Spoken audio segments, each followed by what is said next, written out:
Welcome, everybody. Welcome to the 12 Years of Christmas. My name is Jonathan, and I And got I am Tom. Tom. Yeah, I don't know. I don't know. It's gonna be a You're on dancing my party. left. I'm on your right. I don't know. You It's know, fine. technology. Techno. Exactly. Um, Welcome, Tom. How are you doing on this wonderful third day of beer advent for the City Brew Tours 12 Beers of Christmas? I am doing great now that I figured out what day of Advent it is for us because obviously when you do 12 instead of 24, it gets a little bit muddled. But figuring out that it's the third day is uh, just means what? 8 more days, 9 more days until Christmas? Nine. In that range? Yeah, 9 Nine? days. 9 days. Yeah.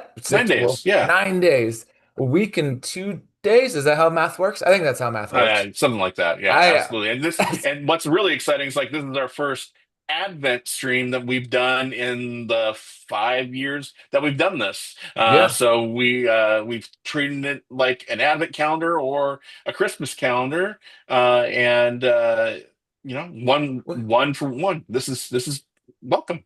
And so I like this version because this is kind of like pre-gaming before Christmas. Oh, Um, absolutely.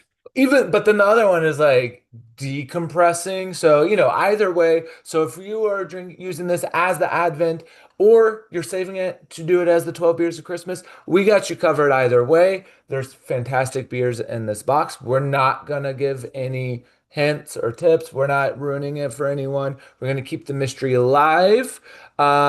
Just like the holiday, just like with Santa. But in addition, I did want to, before we start drinking the beers, and we got some great guests from some beers that we have had and some that we will have in the box.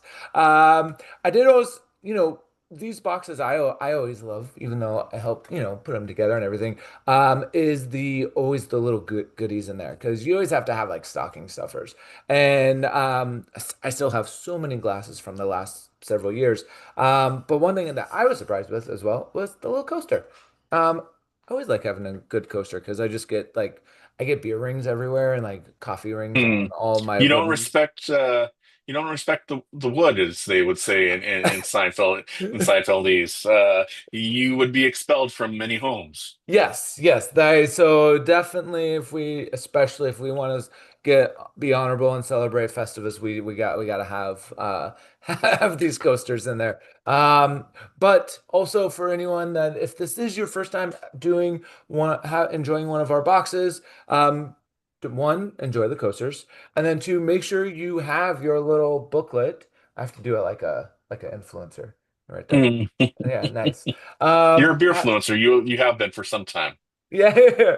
So there we have our booklet, and in there, you can be one of those Grinches, as they say, or they like sneak in and see what beers are coming up. Or you can just do the mystery and just do the QR code for each night. It's gonna have the beer, a little description there, and then you can rate it, and have, then keep track of everything in a booklet. Make sure you put it on Untapped. You can even tag City Brew Tours. It's a great time. I think we've been talking enough, Tom. Are you getting thirsty? I'm getting thirsty. So, I'm definitely thirsty. all right. So, we are gonna pop open that box if you haven't popped it open. And we're popping open day three. And we've got there it is, the Zombie Dust from Three Floyds, which, as somebody that was born or raised in Indiana for a good amount of time, always enjoy a good Three Floyds. Oh, nice little crack on there. And then got my old school holiday glass with this. I'll just put that around there. Nice little IPA. So I can get a nice little head on here. And Tom, are you also drinking or are you're I enjoying am a nice drinking, but I'm hazy? going to go with from a beer from one of our guests Okay. who was on tonight from Lycan Brewing. It's a beer from our Hanukkah box, and maybe I'm going to spoil this for later down the road. But I think they may have drank this last night. But I'm doing the Haziana Grande, which is a hazy IPA.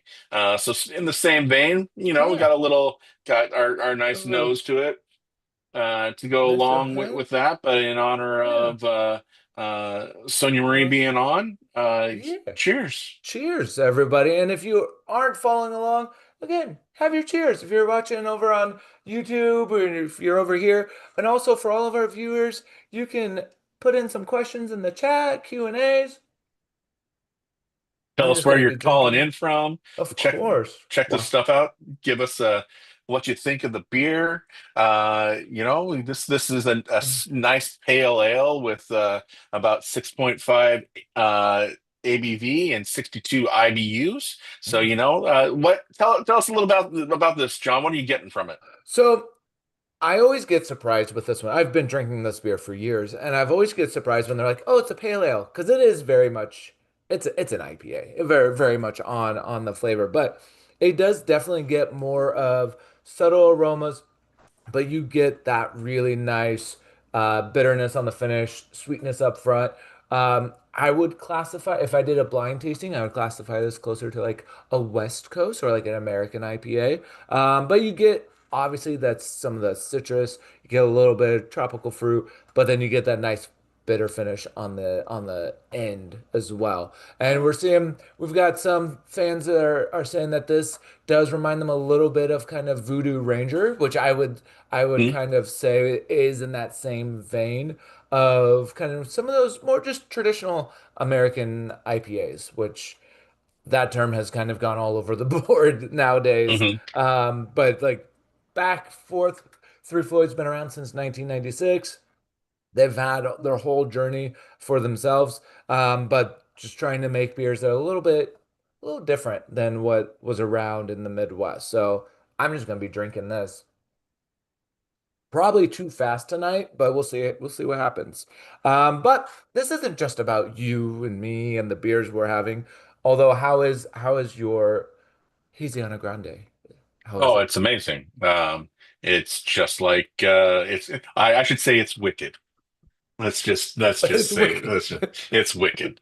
Um, For good though. For it's mhm. for good, right? For good. Wicked in the Boston sense as well as the Yeah. theatrical sense Yeah, yeah, of it all. It is. I mean, clearly we can see. Here, I'm not as good of an influencer. I can just do it in front of my shirt. You can see that it is quite hazy, yeah. and it has some great of those extra fruity notes that you get in a good hazy and whatnot. The aroma smells great. I went with the City Brew Tours glass from who knows when. It. I love having this glassware where you can really get your nose into Yeah, it and yeah. you get that smell. I mean, I was so anti-drinking in cans that I really learned how to drink out of a glass that way. So I'm really getting all the flavors of it all and that overall sense. And um, Theo and Sonia Marie do such a great job together to come up with these beers and these great naming conventions. And surprise, surprise, there is going to be a Lycum later in your box. Those of you who may have snuck ahead and seen, but yeah, we have some great, great stuff. And this is. Uh, I mean, I would say this is very Northwest IPA style in a hazy. So you get a little bit of the East Coast meets West Coast going on with that. Yeah, this is a great easy drinking beer that goes right down and lingers kind of as it coats your tongue and just holds there. So you get that flavor continue to stay there through the rest of your drinking experience. Yeah. That was a very thorough tasting, a very grand or grande experience Mm, of the mm, flavor. mm, I'm mm, just mm. gonna go all puns tonight. We're gonna go on, and I think everyone is a little bit, different. Like they're like, all right, guys, just keep moving on. So we will welcome in our guests. So we do have, as we mentioned, we've got Sonia Marie from Like Him coming in, um, talk about some of these beers, as well as anyone that enjoyed the beer from day two with from Unsung. We also got Chris Mariani. So come on down, y'all. So, All right. Welcome in, everyone. Merry Christmas. I know it's still Hanukkah, and we've got, we're celebrating all of them here with City Brew Tours. Um, there we go. Chris, Prost. what are you drinking there? Chris, you got to go to a Stein right there. I'm sipping on something that you guys maybe would have sipped on yesterday. This is our Lumino. It's our Mexican lager. It's something we've been brewing for probably a decade now, and it's always an easygoing beer, just something that's light and crushable. We sell this year round. It's typically one of our best sellers. But yeah, just a nice 4.8 Mexican lager. It's got some corn grain in there, a little sweetness, but something that doesn't linger on the palate too long. Just real easy to crush these. When I have something in my kegerator that I have in my living room right here, typically it's one of these kegs. Just something to throw on and have the boys over, watch some sports. Yeah, real easy drinker. We specialize in West Coast hazy, sours, and lighter beers too. So this is sort of right up our alley, and it's been something that's been working for us for a while. I saw somebody in the chat, Dan from West Covina. Shout out Dan. That's right. Probably like 20 minutes, 25 minutes from our tap room. So Dan, just so you know, the Bevmo in West Covina, you can get this there just in case you want some more. Nice. And of course, we got Sonia. Sonia, are we enjoying a beverage? I know we've got some, you guys are hosting some activities at the breweries. Well, oh, there we go. I Ooh, drink got straight a from the can. Oh, it's not great. But this is our Techno Hopic that is in the box this year. The Haziana Grande was in the Hanukkah box this year. We talked about it yesterday, but this is one of our newer beers that's out on the market. Um, and it is a West Coast IPA with beautiful sort of fruit forward hops in it. And some interesting complexity to it, which hopefully everyone will enjoy. It does have some of that, classic dank IPA in it as well.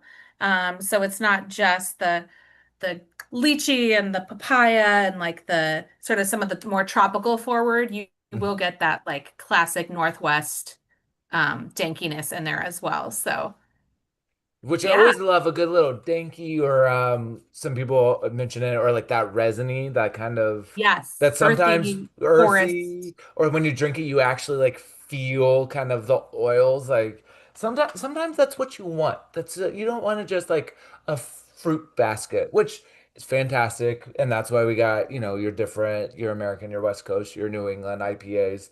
Like we got a palette for everybody, but sometimes you just you want that danky, the little We like a smelliness. little reminder of where we come from, right? Yeah, exactly. And so with that, I guess both of you, because I know we've had relationships and partnerships with both of you guys for a long time in different, boxes and around.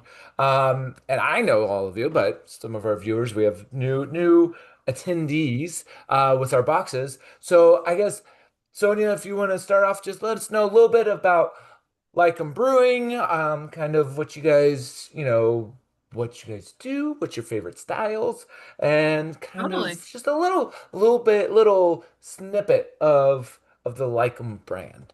Of the Leica Magic. Yeah. So we're located in Portland, Oregon, in the North Tabor neighborhood, or as I call it, the Taborhood. Mount Tabor is a beautiful park near us. And we are really a community-focused kosher craft brewery. We have a 5 barrel system and really distribute in a very small perimeter around the brewery. We self-distribute, so if you see a minivan driving around Portland with a Hamsa, which is the one of our logos on the back of it, it's myself or my husband just rolling through town. And we really set out to create a brewery that was going to be timeless. So we didn't want to be super trendy. We didn't want to be doing like, oh, we're going to do dessert beers and we're going to do this and we're going to do that. Most of our beers are pretty classic Pacific Northwest style, and then we'll throw in some fun variations in there. Like right now, we've got a beer, Peeling Groovy, with some calamansi in there, which is a really interesting citrus fruit. Um, And we have our Maca beer on tap, which is our winter IPA. Um, and back again this year is our Hollaback Girl, which is a French toast ale, which I know some folks I think got last year. I don't know which box it was They in. did get in the Hanukkah box last year. Yep. Yeah, yeah. So that's a beer it's a take on my Sunday morning French toast. It's got some maple, vanilla, cinnamon. Yeah, we'd love to have fun, and because of our size, we have a lot of flexibility in being able to change things up, which I think is great. And people get excited about those updates and changes to things that they love. So. Yeah, and do you actually put actual challah in the beer? I have We to do, ask. we You do. do? Yeah. Oh, We do put so actual challah. I think you could probably see it on our Instagram from a while ago, but it's got that like beautiful bready um fullness, which to be fair, like doesn't really come from the challah. It comes from the malt bill that we throw Yeah. in there. yeah. But the hull is a nice thing. Um, and then yeah, just tons of like cinnamon and vanilla and maple syrup extract and just it's a really well balanced, delicious beer. We're really proud of our heritage and our community, and so we try to reflect that. But we also really love music, so you'll notice that most of our beers have some sort of a musical theme to them. Um, that's also a place where Theo, my husband, and I, who founded the brewery, like we love music. And so that's kind of our happy place is punny music names. I love a good pun. And I always Mhm. like it when there's a few breweries I know that always have like either they use music or movies or different kind of themes for the names. And Unsung kind of falls right in there with all of the superhero and like every beer is its own character, literally. Like not just like it's like, oh, it's a character. Like if you I mean, Chris, obviously you're going to tell us about it, but going through and having a few of your different beers, like every beer has is its own character, and that's how it's pitched with the descriptions and like with like Lumino and I don't know which other ones I've had from you guys at this point, but a handful of them. Yeah. And so that's kind of how did that kind of evolve as Well, well? so essentially, we came about at a time in Orange County, and I think this happened a lot around the country where there was sort of this influx of craft breweries, and especially in Orange County and the LA area, we had, a high saturation of them, and we were just kind of looking to find our niche. And so the owner, he kind of noticed that there is this like comic book sort of like geek niche that also, in terms of like the Venn diagram interlocking with like the beer geek niche, they kind of fell hand in hand. And we are 10 minutes north of Disneyland. Most of the people who work in our brewery have worked at Disneyland. So it sort of just made sense because, everybody, all of us have some level of interest in comic books and superheroes. And if you go to our tap room in Anaheim, we've got a bunch of different, like ancient comic books and just a bunch of really cool stuff and sculptures in there. That's all like Spider-Man, Batman. So it worked out in that way. And then also the name Unsung just kind of came from trying to be like the unsung heroes of the brewing industry down here, which I think we've done a pretty good job at. Like Lakem, we're self-distributed. We've got about 14 employees, and I think we work really well within our bounds. We haven't really outstretched ourselves. One of the things that you can sacrifice if you do go with a bigger distributor is you're looking for quantity over quality. And I think being relatively small and self-distributed has allowed us to not really cut any corners. And, we don't always have the best advertising or anything like that, but I always like to give the owner and the head brewer the credit because they don't take any shortcuts when it comes to the brewing process.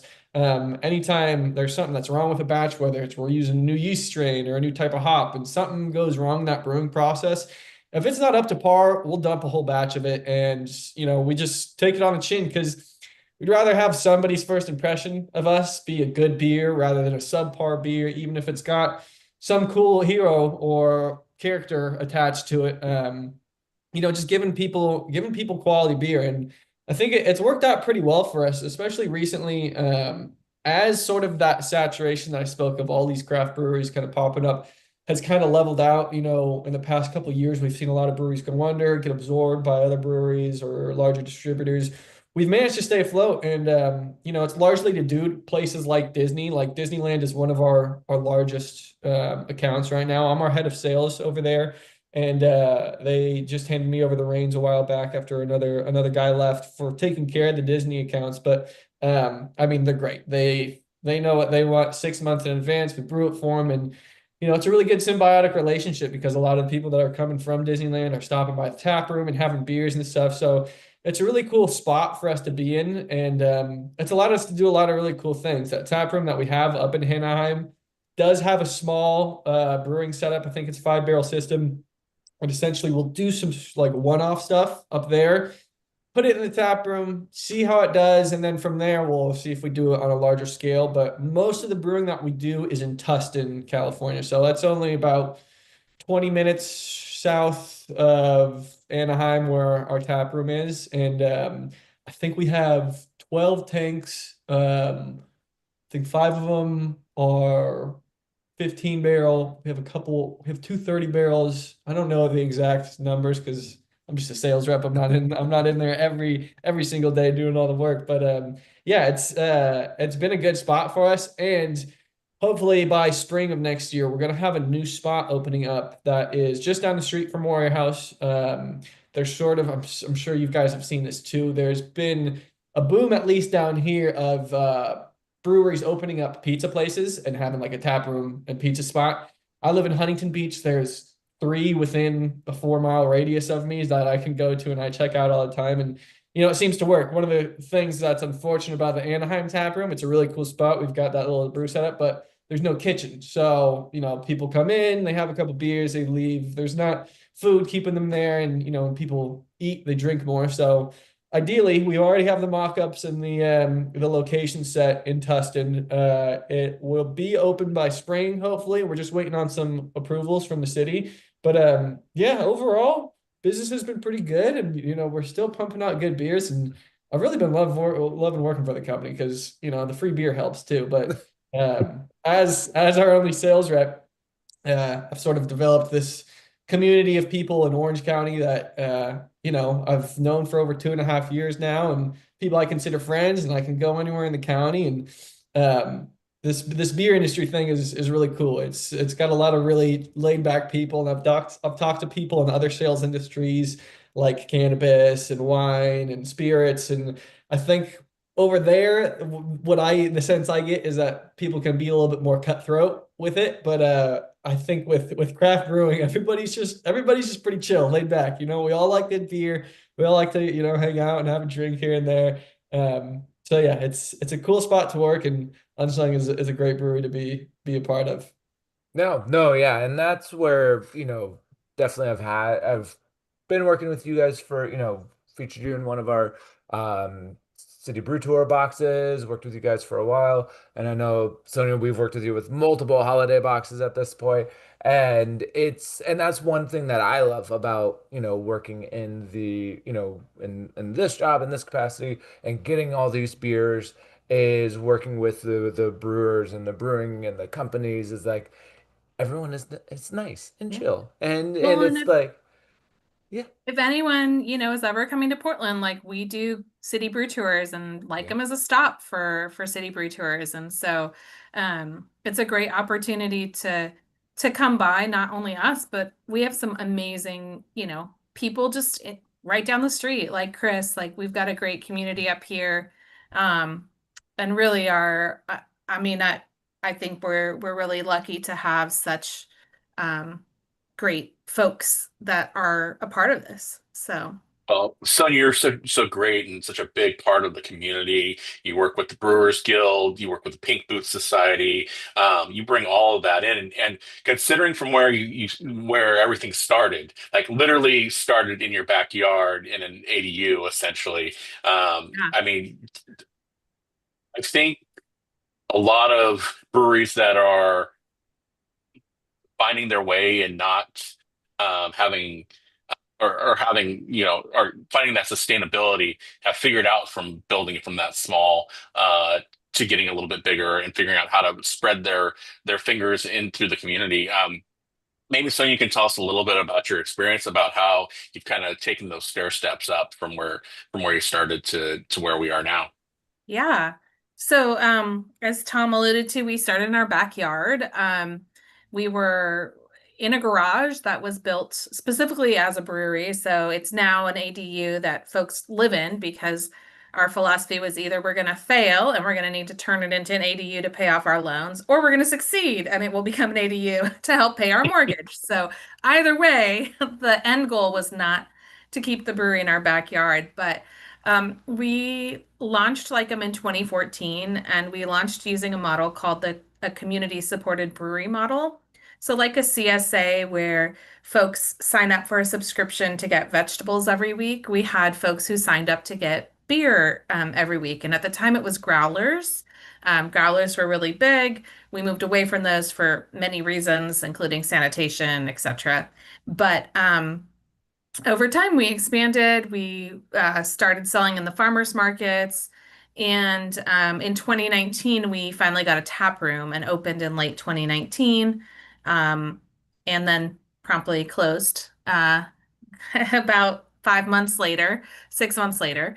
But yeah, we've slowly grown the business from it being just my husband Theo and I brewing at night when the kids were asleep with a baby monitor in the backyard that reached out there, to now, a couple of employees. And we're just really grateful we were able to have like a giant 10-year anniversary party last year and just really sit in um, that moment of gratitude for where we've come from and, um, where we're going. So I don't see us going big, big. Like we love knowing our regulars. We love knowing our staff. I mean, second location, maybe someday.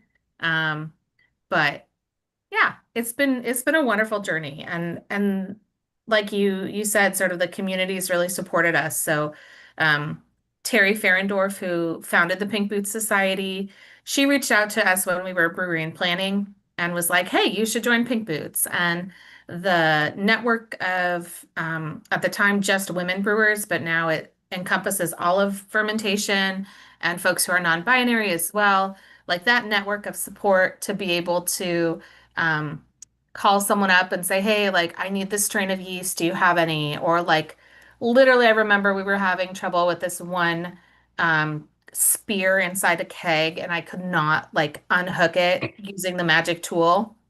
I loaded it up in the minivan and I drove it over to Natalie Baldwin, who's now the head brewer at Wayfinder Beer at the time, Burnside Brewing, which has closed. And she just like helped me out. I just opened up the minivan doors and we did it. Um, so yeah, it's been an amazing journey. I'm just cycling off 6 years of the Oregon Brewers Guild board. Um, Looking forward to taking a step back from that role, helping navigate the guild through a pretty difficult time post-COVID, just with a lot of closures, a lot of hits to the hospitality industry. Um, but I'm going to stay on our legislative action committee. So I'll be down in Salem, up on the Hill in DC, just making sure that our businesses and beer in general is protected. And I can't encourage everyone enough to make sure you know what's going on with legislation in your state around beer.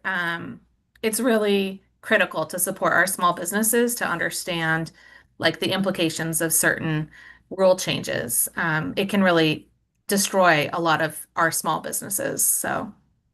Yeah, no, and that's something that I know that here in New York we see a lot of the farmhouse breweries, local breweries, small ones being part of that legislation. And so I in the same way, like I always try to, one, encourage people to drink locally and help the small businesses, help the small breweries, which is why it's been so, you have what is it? Small Brewery Sunday has become a thing, and that I think that it's also small business and being able to help all those businesses because it's not just, yes, you can sometimes buy these beers on, at local bottle shops, which is also important to help support them, but maybe buy some there and then some from the brewery, and then kind of go back and forth, be able to help all of these because it has been an interesting kind of shift over the past couple years, as you both have said, of some opening, some closing, some being, partnering with other ones. And it's just been a very, very large shift within just, everything, but within the brewing industry. And so to be able to help the little ones is when we can do it, not only is that going to help small businesses like you, Sonia, but then also helping other ones, like with Unsung being able to, if people go to the brewery and go to the tap room, then that allows you guys to open up that new one and being able to build kind of that brand with people like with, those Yeah. Disney employees and everything. And I think, and it's that collaboration, which I think is why we all are here and why we all love the brewing industry is the collaboration, the community, and kind of the just sharing of something that tastes really, really good. Uh, Totally. at least, And at least I hope it is. we're really lucky here in Oregon because literally all of the ingredients for our beers, for the most part, come within like a 1 hour drive. Yeah. We're so blessed with like these amazing farmers that provide these like prime ingredients for us. And we've got a couple of really great yeast companies also that are local here. So, when you're drinking this beer, you're not just supporting my kids going to college, but you're also supporting like this entire farm to glass movement. And I think people sometimes forget that behind this one, pint of beer, there are lots of hands that are touching what's in that beer. And it's so critical for us to continue to be champions of what is really truly craft. It is art, in my opinion. It's how, at least in our home, we've chosen to express ourselves is by creating this product that we think sort of shares our love and our passion with our community. So, Yeah, and that was definitely. one of my questions. I was going to ask if either of you are using local ingredients. And so I always, especially being an Oregon, I would hope you're using local hops, since 85% of them in the United States are there. You got most of them just right down the road. But Chris, kind of what's also with Unsung, kind of also trying to use some of those local ingredients. Yeah, Or is it? we try to keep it as local as possible. I know that my boss just was up at the hop selection earlier this year and came back with some free swag. But yeah, we use a lot of Yakima. Just we're kind of all over the place. We get grain down from San Diego, so we'll make pretty monthly trips with the delivery van down there, pick up grain, and yeah, it's sort of whatever we can get our hands on that's in the local area. Obviously, there's not a whole lot of agriculture real close to the densely populated Orange County area, but no, for the most part, we use stuff that's within the West Coast region, and yeah, it's allowed us to create a lot of really cool stuff. One of the last beers that we had in the previous City Brew Tours was one of our sours, and we do a lot of fruited sours and essentially it just comes down to whatever fruits in season. So we've used a variety of different fruit producers and providers and even types of fruit to put into the beers. So typically what we'll do is we'll either get a fruit concentrate or a fruit puree, and it'll be whatever fruits in season. The most frequent or the most recent one that we just did was a kiwi strawberry sour, which I came up with the idea for kiwi strawberry. I felt pretty good about that. And it's a fruit concentrate, which there's some benefits to using concentrates versus purees. With the purees, it's a puree, so it gets really thick, and even after we recircuit through the tank, you'll still before we keg or can, you'll have like this bottom layer that's almost like that smoothie sour consistency. And so what we'll do normally is we'll just take those cakes to our tap room because we don't mind putting them through our own lines and having to clean our own lines. But yeah, this last one was a fruit concentrate, which was, it gives me a little bit more peace of mind because sometimes if we don't properly label those kegs that were a little bit thicker than the others, they get sent out and it's still good to drink. And there's plenty of good beer in there, but there'll be a little layer of puree at the bottom. So sometimes those will get sent out and somebody will hit me up and be like, hey man, this is this is pouring really thick out of my line. I'm like, you're fine. Pour out like a pitcher or two. You'll get to the good beer in there, and everything will be good. But yeah, with these fruit concentrates, it's a little easier. There's not as much pectin and just like fruit particles in there. But yeah, we're always trying to use whatever like the cutting edge strains or hop concentrates are out there. We use, like most people, we do like one fresh hop beer, which I don't want to give any spoilers, but maybe the beer that's also in this pack for you guys is a fresh hop. But yeah, we typically we'll use whatever we can get our hands on and whatever's local. And like I said, sometimes it doesn't work out, and sometimes we end up messing up a batch and it goes down the drain. But we strive to make some pretty darn good beer, and we've managed to make a name for ourselves. We just won an award at the World Beer Cup for one of our rotating, or no, the Great American Beer Festival, my bad, for one of our rotating West Coast IPAs called Chaos Erupts. Essentially, the only beers that we brew year round are Lumino, and there's a couple other light beers that kind of been fluctuating in and out of brewing year round, but a lot of the stuff we do is just rotating tap. So whatever is like the newest strain or what we're doing best is Cloud Shrine seasonal. That was one of the questions from Dan. That was something that we had last year for your guys' beer box. Yes, that was a seasonal beer that we've done in the past, and we'll kind of revamp. Essentially what we'll do is we'll try a recipe out, we'll put a name on it, we'll put a label on it, see how it does that first round, and if it does well, we'll bring it back again, whether it's a year or two down the road. But typically all the beers that we do will sort of make a comeback here and there. But as with most breweries, you figure out that people sort of like to have something new. They want to see something new on the shelf, want to have some new can art, want to have some new hop combinations.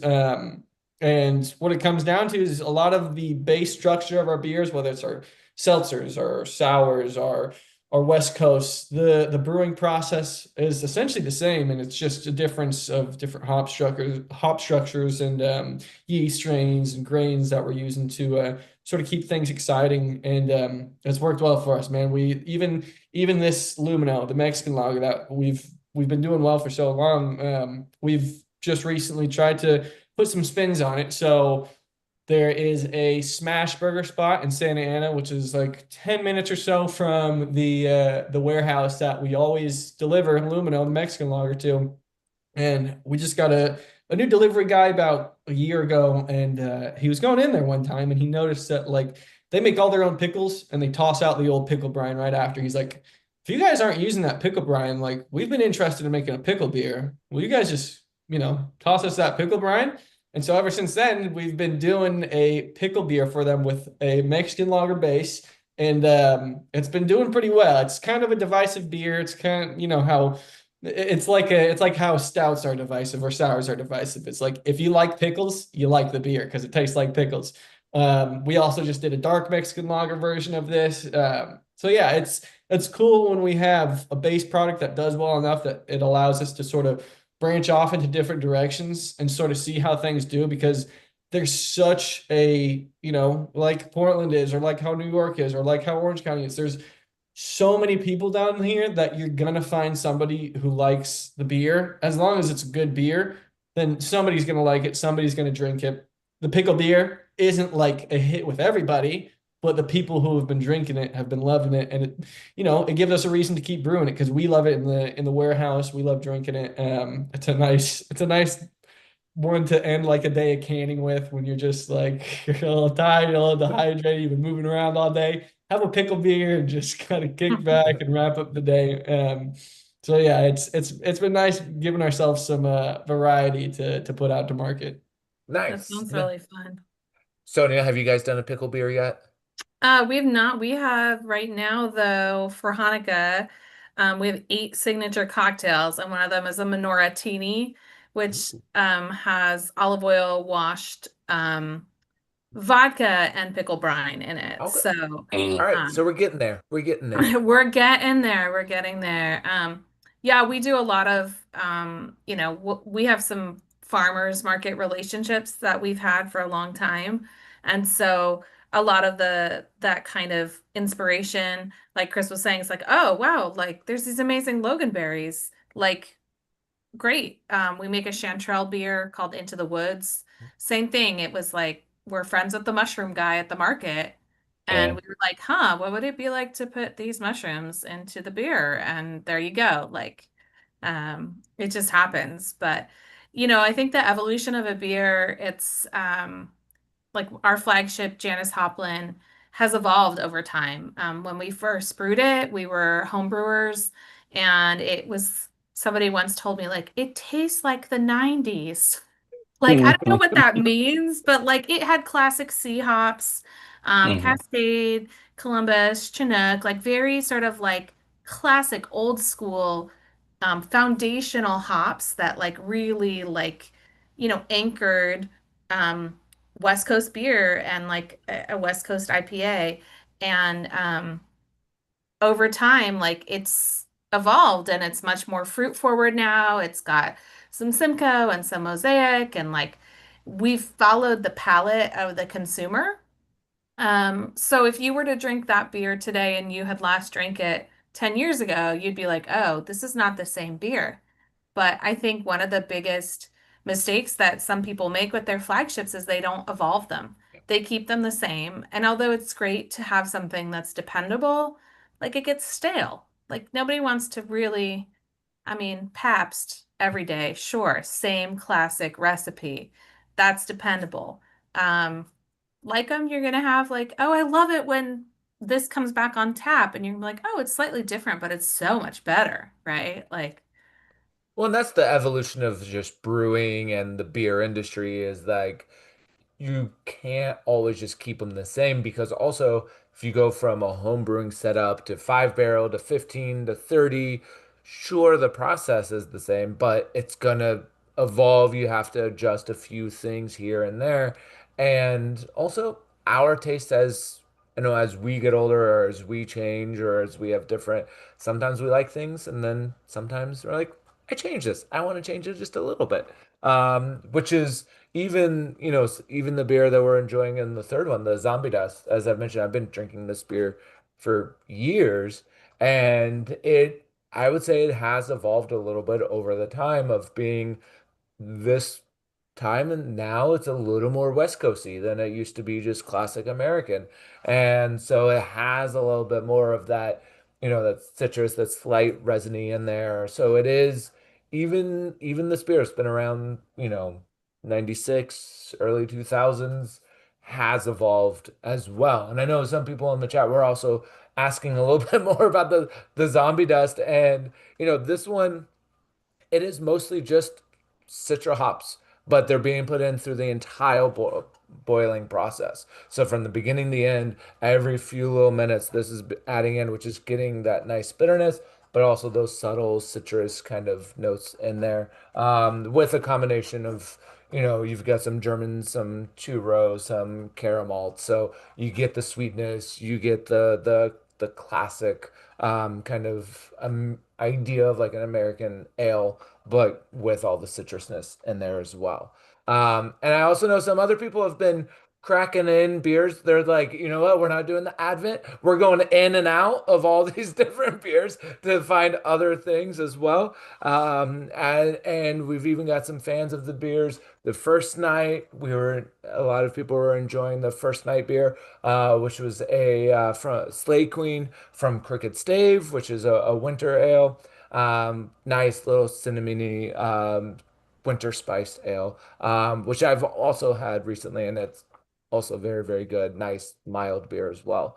And with that, I'm also curious with both of you, Sonia and Chris, and Tom. Why not? We'll throw all of us in there. What's everyone's favorite like holiday beer? Whether it's like one it can be from your breweries or you can be somewhere else, or it can be a holiday beer, it can be a winter warmer, it can be something that you're like, I have to have this every year. Whether it's holiday season, Hanukkah, Christmas, what's everyone's kind of go-to for this time of the year?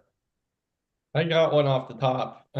Somebody had asked about it in the chat earlier, And we didn't can a whole lot of it this year because I had mentioned Disney takes a lot of our beers. They also take a lot of our seasonal beers that we only really put out around the holidays. And this year they really vamped it up.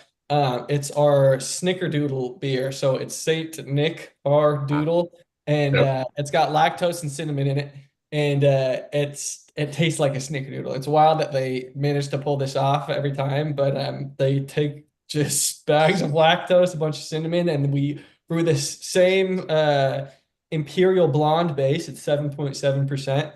And it's like magic, you know. You see a beer that looks very similar to this in color and opacity, but it tastes like a Snickerdoodle. And so what we did the same year, because Disney also wanted to get another version of it, was what we called chocolate snowball, which we didn't can any of it, which I was kind of bummed because I wanted to take something home to my family.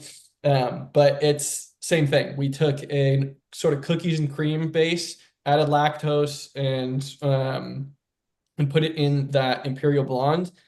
And it's not as one for one comparison as the Snickerdoodle beer. I think there's a lot going on there, but it's got it. It puts me in the holiday spirit. You know, it's just cool to have something like that where you can hand it to somebody, and maybe it's not a beer that you want to drink after you have a few other beers, but if it's your starter beer and you're like, I just want to have something that, you know, tastes good and you know, gets me a good kickstart into this holiday season. It's a perfect thing, and it's something we've been doing every year. And you know, it's another thing that's a little divisive. Not everybody likes it, but you know, Disney's been loving it, and we only canned like a few cases of it, so I only had a couple samples to bring out to people. But no, it's really cool to have something like that we always come back to every year. nice. Yeah, I'm a really big stout and porter girl. So the winter is we have a stout reporter on year round. Our youngest son is named Daniel Porter, and my push present, so to speak. Some girls get diamonds, other girls get a porter recipe.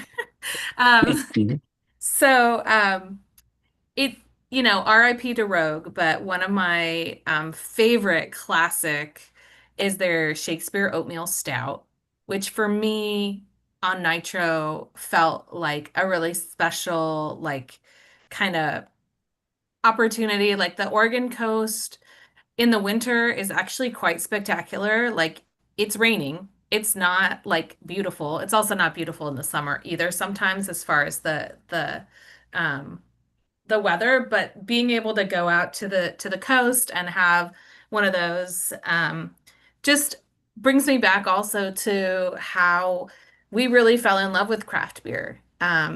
I thought I didn't like beer until I had Rogue's Shakespeare Stout. Um, and it really changed. You know, it's one of those like this was one of my or like what beers would you take to you know, desert island. For me, it really like it's so sentimental. Um, so we'll have to see what takes its spot, but definitely definitely stouts. Love me some stouts. Do you go Kind full of the pastry stout or do you just go like Nope. classic, just classic? I'm not a pastry stout kind of Okay, girl. all right. Classic. I like some like a nice creamy head. And I like sort of a more like chocolate aftertaste that's kind of like part of the roastiness. And um when my kids were little and we'd go to the homebrew store, they would get really excited because we'd let them eat the chocolate malt and they thought it was chocolate. It's kind of Um, like the first time someone eats Baker's chocolate. Yeah. But they loved it. Um, yeah, just like when I was it was like a week at preschool where every parent was coming in to talk about what they did, and I brought in barley and hops for the kids, and the kids ate some of the hop pellets, and that was like a Oh my disaster. gosh. Because I was like, oh, you can eat the barley, right? And then they're like, oh, but I'm gonna eat the hops, and they were like, this is not good. I was like, no, it's Mm, not. It was that, great. that'll ruin your day real quick. Yeah, Yeah. I'm kind of in the same vein as Sonia Marie in that The Abyss from Deschutes That's a good one. was kind of my first. So it was kind of my first like people stand in line to get this back in like 2005 2014, 2009 era there, and you could do vertical flights of these ones, which is their one of their stouts, and it was like in my memory one of the first things you lined up to get a I mean, other than like maybe Pliny the Elder or uh, whatnot with that, but so when then this comes around, and I don't think I've had an Abyss in the last couple of years, so I got to go back out and grab some. But it's that or like the Belgian doubles, triples, and quads this Mm. time of year for me. That because again, it's the spices that come along with the Belgian yeast and those flavors really, and it's boozy kind of stuff that really gets me going. So. Yeah, those are the kind of the two that I think of. This because Abyss usually is released around mid to late November, and yeah, kind of what I think of when I think of this winter season. Yeah, How about you, and Jonathan? I'm all over the place because I'm one of those that drinks based on my mood. And so I do love a good winter stout. Like locally, Gun Hill Brewery does a Cojito inspired. It is an imperial stout, but it's Cojito, so you got all of those, flavors of coconut and eggnog and cinnamon and imperial, and it's 10%. So like it warms you up. It's great. But then also, Mad Elf is always a go-to around this time. Some people were mentioning Celebration Ale. That's a go-to. Mhm. Obviously, Anchor Christmas Ale was like a must for many years. RIP. So any of those, any type of Christmas ale, style, I mean, it's all fair game, fair game for me. Mhm. But yeah, I usually will go through either for the longest time it was Anchor Christmas Ale and then the Cojito stout. And then someone also mentioned the Prairie Christmas Bomb, which is a barrel-aged pastry stout that's won't be up your alley, Sonia, but it is really, really good. It's also like 13% alcohol. So, But I don't drink. mind those big beers. Those big Yeah. beers have a place in my heart too, you know? Yeah, sometimes you need a little warming up with a nice little sipper Yeah, of a that's beer. what the smaller glasses are for behind the bar. Don't Mhm. ever hesitate to ask for No, something smaller because we've got all the glasses. I know Yeah. everyone's always like, oh, 16 ounces or 10 ounces or 8 ounces, that's too much. I know most everyone's got a little 4 or 5 ounce little tasters, Totally. and sometimes that's all you need of some of these like bigger beers, which I feel like this time of year, not only does is it do people think that like, oh, darker beers, it's dark outside, it's cold outside, we want something. Also, all these holiday spices and cinnamon and nutmeg, and it's like cookies and everything. But also like it's that sense of like those nostalgia, those homey, those memories of kind of just like if you do have a fire or like a fireplace, if you can have something like that and have one of these little beers and like sitting and sharing kind of those holiday memories and stories, which are some of my favorite memories of coming to go and like this time of year, going to the breweries, talking to the brewers, and like there's some that a couple guys I know that they don't really do much for, like Christmas Eve, so they take the Christmas Eve shift. So then we get to hang out and have some drinks with them on Christmas Eve, and it's kind of becomes those traditions of just having those good beers, whether they're seasonal or, you know, year rounds, but have just, I think, creating all those memories, which I'm also seeing in the chat. That's everyone's talking Yeah. about all these different beers that they love every single year, including Hardywood's gingerbread stout. So there's a lot I of love good that you things. go in and hang out with people, on Christmas Eve. I think we have an event now at the brewery. We call it Cheesemas. So we invite everyone to bring cheese on Christmas Day between sort of like lunch and dinner. Got a lot of people who don't have a place to come. And so unfortunately Cheesemas is not happening this year because we are traveling for the first time in like 15 years over that period of time. But next year, Cheesemas is a go. So it's really fun. What's your go-to cheese? Oh my gosh. So I love cheese. I grew up on a farm. We make cheese. And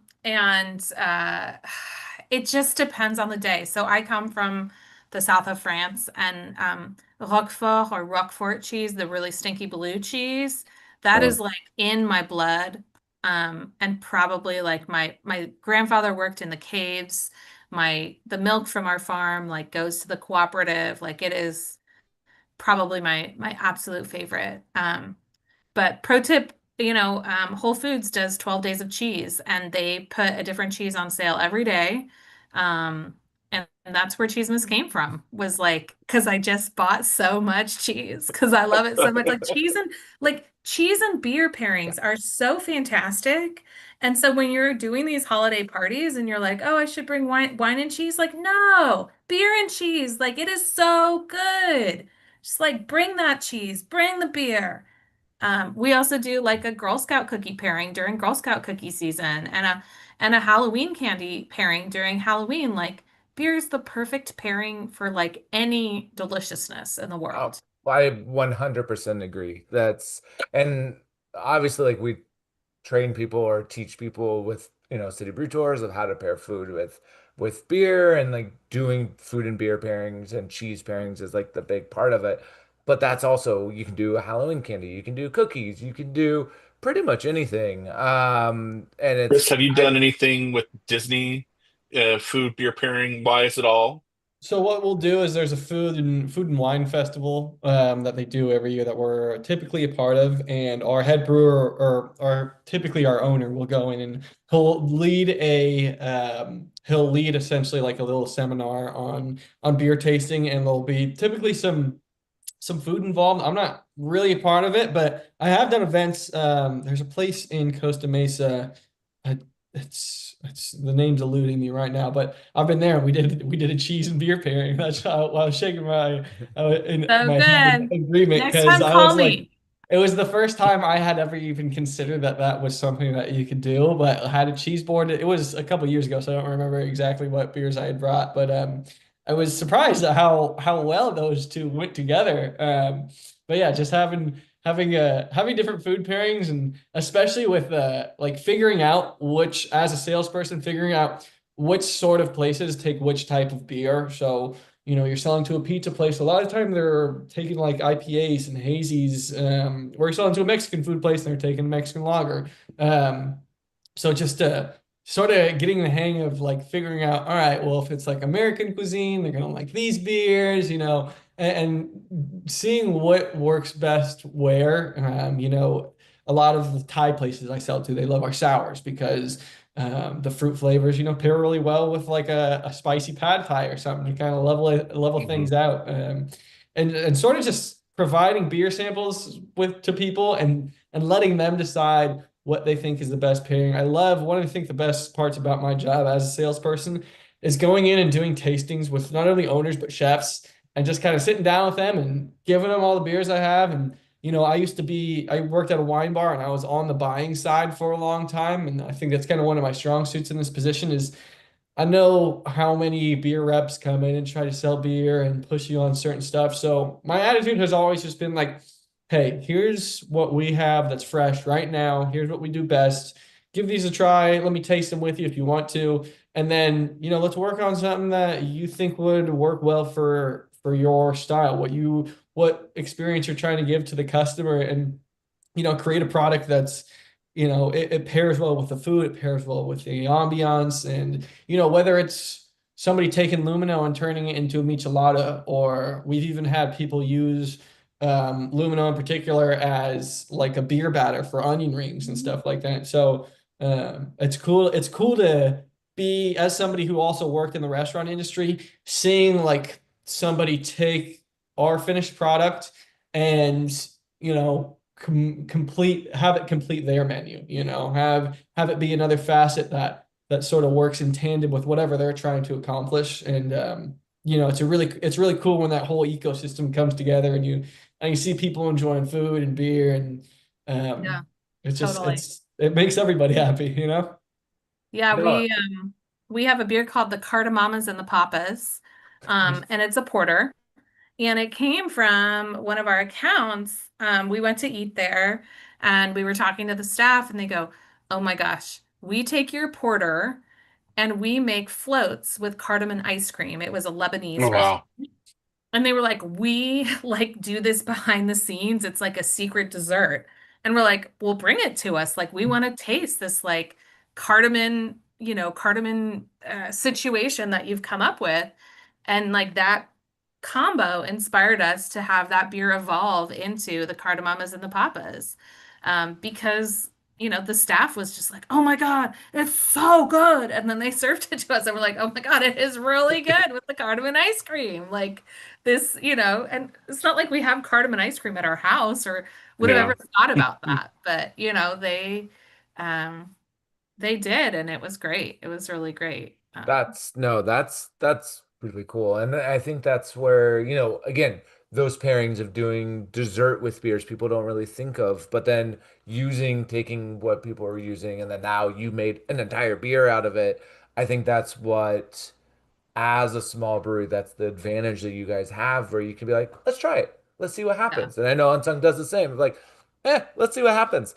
Sometimes you succeed, sometimes you don't. Luckily, in both of these cases, it worked really, really well. And that's what is making, everyone loving these beers that they're enjoying tonight and why you guys, in both areas are doing well and expanding and becoming, the brands that not only are enjoyed locally, but that we always, try to come back to be able to feature you guys and partner with you because I like your beer. I know Tom likes your beer. Like, and all of our, viewers are liking the beer as well this year. But as we kind of start to, we've hit a lot of different topics of where everyone has been and where, how both these brands have evolved.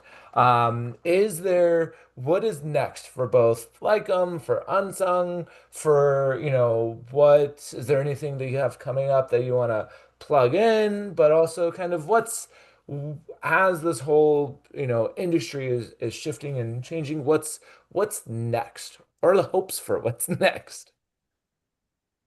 Yeah. That's a heavy question. Go Sorry. ahead, You go Chris. first. No, You no, go go first. ahead. Okay, okay. All right. Well, as I spoke about earlier, we're opening up a new pizzeria slash tap room in Tustin. We're really excited about that. As anybody who's opened a business knows, jumping through the hoops of getting permits and stuff like that is sort of been a tedious process for us, but it will likely be open. I'm hoping by spring, if not by summer of this coming year. So that's really exciting. If you guys ever find yourselves in the SoCal area, we are now in pretty much all the BevMos in SoCal, everywhere from Burbank down to San Diego, and also I'm working on getting us into Total Wine. So if you're ever in the area and you don't have time to come check out the tap room or the pizza place, if you're here in time, um, go check out a Total Wine or a Bevmo. Come see what we have available there. This year we've got some cool stuff planned, especially with Disney, since they do everything so far in advance. If you ever find yourself at Disneyland, you can find our beer at one of there's probably like a dozen places within Disneyland that sell our or that sell beer, and some of those have our seltzers, some of those have our actual beers. But yeah, I think we're trying to make some more seltzers. We've got the beer thing down. I think the market's sort of trending towards seltzers, and we've been able to make some pretty cool ones. But yeah, that's what's on the schedule for us this coming year. Sonia? Good. All that sunshine, people drinking seltzers. Up here, people are like, it's gone down. We've got a house seltzer as well during the summertime. But we're really excited. This last year we got a $35,000 grant for some equipment to upgrade our kitchen as well. So we're in the process of getting electrical bids to do that. So building out the food program a little bit more is great. Like Chris said, people want to hang out, people want to sit. Another thing that's kind of interesting is I have a background in nonprofit management. And as I shared, we've got a lot of cultural and community events that happen in our space. And so next year, we're actually going to be launching an independent and separate nonprofit that's going to support some of that creation of more programs, because what we found is that we do a lot of collaborative work, and that the brewery is great to do that in, but that there's a whole other relationship that happens from nonprofit to nonprofit. So we want to continue to do that. We do a lot of giving. Each of our beers gives back to a different organization. And so we want to kind of formalize that piece of our work, which is the community and the giving back piece, through that nonprofit. So look for that soon. All the paperwork's been sent out to the IRS, and we're just waiting on that piece. So excited to move that forward. That's really cool. I really like that we have kind of two, in a very good way, two different kind of aspects of in the brewing industry, both on the West Coast, but also we've got nonprofit, we got working with Disney, we're doing like all these different partnerships, and I think that's the kind of the excitement of seeing kind of the differences within this one industry, that it expands and encapsulates so many different areas and different sectors and different area environments and communities that can still have good beer and have things that taste good and still give back, and being helping the local, whether it's the agriculture, local communities, and just providing places for people to come, hang out, have good food, have good drinks, or find it locally as well. And I think with that, Tom, I think we've reached a very good endpoint for our day three, first live stream of our 12 beers for 2025. Is that what year it is? I don't even know what year it is anymore. Exactly. I was gonna say, go ahead, land that sleigh, baby. Let's get this. Yeah, Let's get this. Can I Let's get this teach out you there. guys how we sign off our virtual meetings? yes. We put Absolutely. in our hands and we say, "Go team beer." Boom. Oh, All right. here we go. On three. Here we go. Ready? 1, 2, 3. Go Go team Go team team beer. And we even have All people right. in the chat doing their Yeah. hands with that. Thank you both. Thank you, Chris. Thank you, Sonia, for being with us tonight. Kicking off this live stream for our Advent portion of our 12 Beers of Christmas. Tom and I will be back for our other half of the 12 Beers of Christmas after Christmas, Unboxing enjoying day. on, Yeah. on Yes. on Boxing Day. We're gonna unbox on Boxing Day. How There we go. appropriate. There we go. We'll be enjoying more beer. For those that already snuck ahead and saw what Santa put in those boxes, just stay surprised. But for everyone else, keep enjoying the beers for the next 12 days. Keep tagging us in on Untapped, tag the breweries, tag us. Let us know how you're liking everything. And we are going to see you guys on the next one. So we'll see you all, and thank you guys so much. You're welcome. Thank you Merry for Thanks, Christmas, y'all. having us. everyone. Merry Appreciate it. Christmas All right. Thank and you. happy